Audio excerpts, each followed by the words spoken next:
Alright, legends, we're getting into Obi-Wan Kenobi one more time in this episode for episode 3 of the show. If you haven't seen it yet, definitely go and check it out. I am not going to destroy this episode for you in the slightest. I'm just going to give you a few thoughts on it.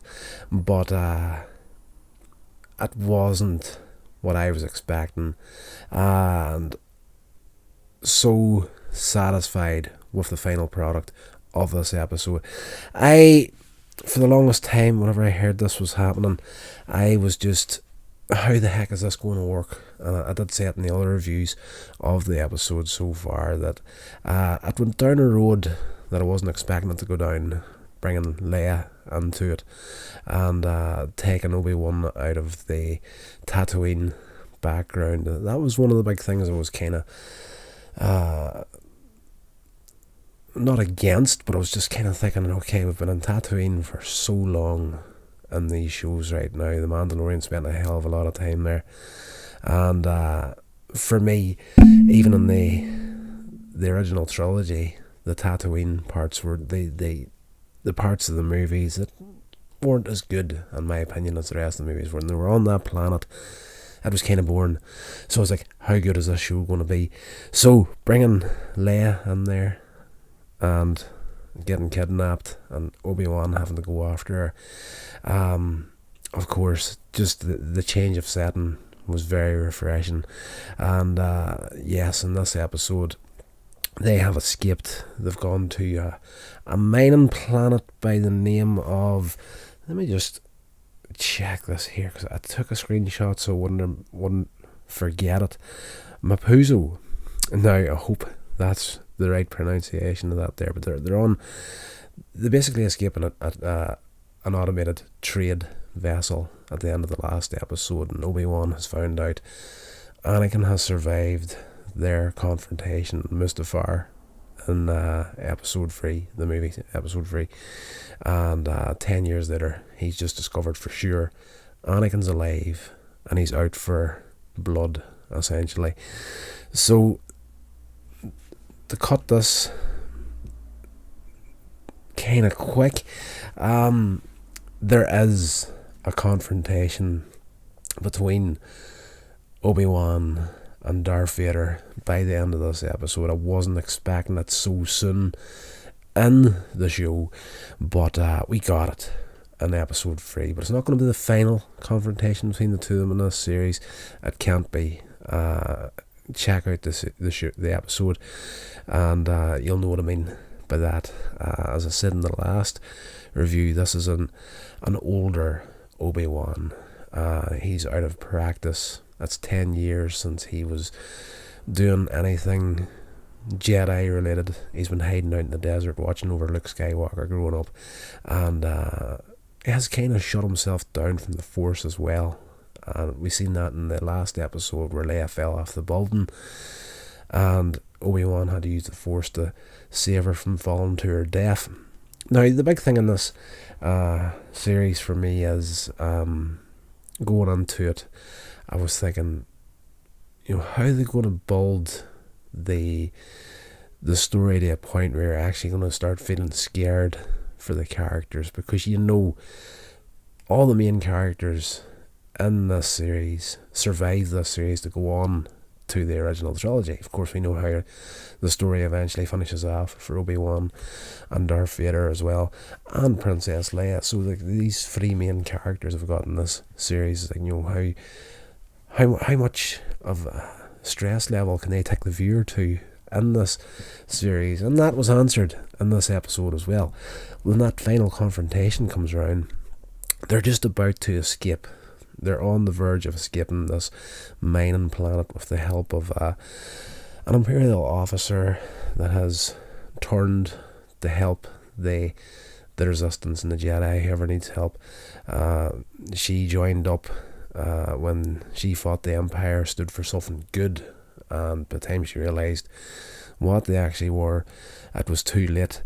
And that character's name is Tala, I want to say.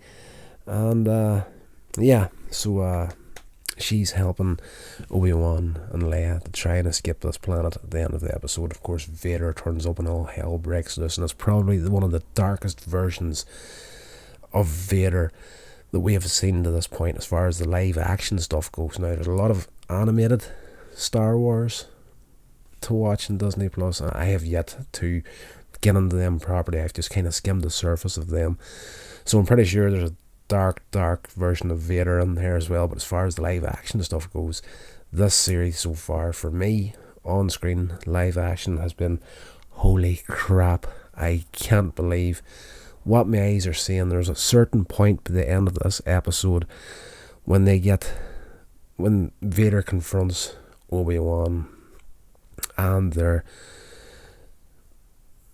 kind of dueling, but they're kind of not dueling either. Like, Obi-Wan essentially is basically kind of just in defense the whole time here. He's just completely, I think at this point, he's in shock at what he's seeing.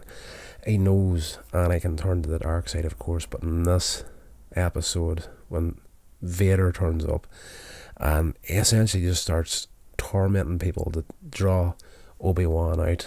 And when he does get toe to toe with Obi-Wan, he's not really, he would love to see him dead, but he wants to torment this man as well, and we get to see that. There's a certain point Vader does something, and I don't want to destroy this episode for you. I want to get you to go get on the Disney Plus right now, check it out, and yes, it's phenomenal. Or even wait for another few weeks and binge all 6 episodes back to back. It is a tasty show that is far better than I expected it to be, and I'm curious to see how they get this story told, because of course, again, we know where it's heading to. But I did read online yesterday that the success of this show has possibly greenlit a second season of Obi-Wan. So I'm not sure how far you could take that character, because of course we know where he's at, we know where he's going to end up, but of course there's probably like a 12 this is 10 years after the birth of Luke and Leia, and they were 21, and I'm guessing around 2021 in episode 4. So you've got a good 10, 11, maybe 12 years worth of a timeline here that you could play about with the Obi-Wan character. But having Ewan McGregor back, absolutely fantastic. Another little thing that I did see, and I want to touch on this briefly before we finish this episode. There was a thing popped up about the co-star in Obi-Wan, Moses Ingram, and the fans have been, I do believe I saved that. Yeah, there's a little meme come up. Ewan McGregor speaks out against racist comments against Obi-Wan Kenobi co-star Moses Ingram. He says, if you're sending her bullying messages, you're no Star Wars fan in my mind. There's no place for racism in this world. I 100% agree with that. I don't understand why fans have to do this. To quote another person, and for the life of me, I can't recall who was the exact person to say it. Nobody famous, somebody I knew online quite a while ago, and the way they put it was, there's no one hits Star Wars more than Star Wars fans. They're brutal. They're, if it doesn't matter what you do, what your intentions are behind a new Star Wars show or a new movie, if it isn't Empire Strikes Back, they're going to hate it. That's the standard. They all want it to be on that level, and it's just absolute stupidity. At the end of the day, we're seeing it in so many shows now. Star Trek as well.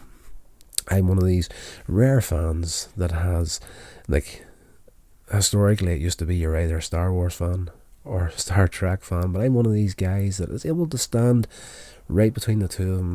I love each one as equally as much as the other. And in all fairness, probably Star Trek a little bit better, but that's only because I have seen more of Star Trek than Star Wars. As I said, all those animated shows, I still have to delve into that there.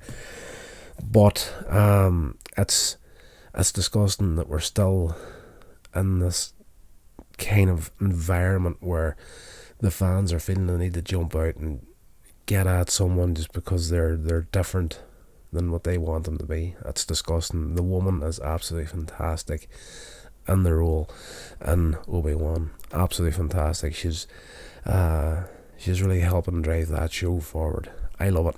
But again, that final battle in episode 3 between, I was going to say Anakin Skywalker, but he's Darth Vader now. Between Darth Vader and Obi-Wan, that final fight in this episode is unreal, and it did leave me speechless at what Vader actually did to him in that confrontation. So definitely go and check it out. You will not be disappointed.